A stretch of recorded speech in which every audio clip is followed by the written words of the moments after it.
عايز عربية اقتصادية مليانة تجهيزات ومن شركة معروفة ووكيل كبير، والأهم إنك ما تتوهش في وسط الأسماء الجديدة اللي موجودة في السوق النهاردة.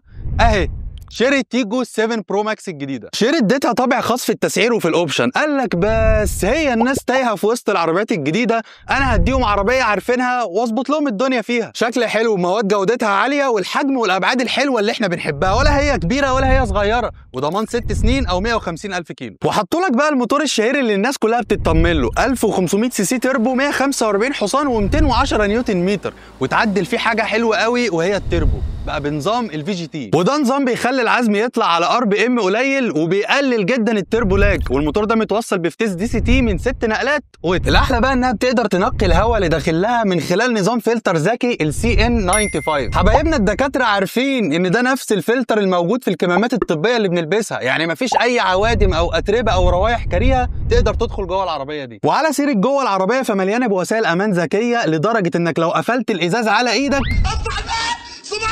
بيحس بيها ويرجع تاني. والله احنا بنشوف حاجات غريبه. وشاشات كبيره بتدعم الابل كار بلاي والاندرويد اوتو وايرلس، ومتوصله باحلى ساوند سيستم من سوني، وشاحن لاسلكي وفتيس كريستالي شيفت باي واير. كل الحلاوه دي من مكان بقى يا ابو حميد ب1,280,000، ولو الميزانيه معاك كده ففي فئه اقل ب1,180,000. طب والله سعر حلو على كل ده.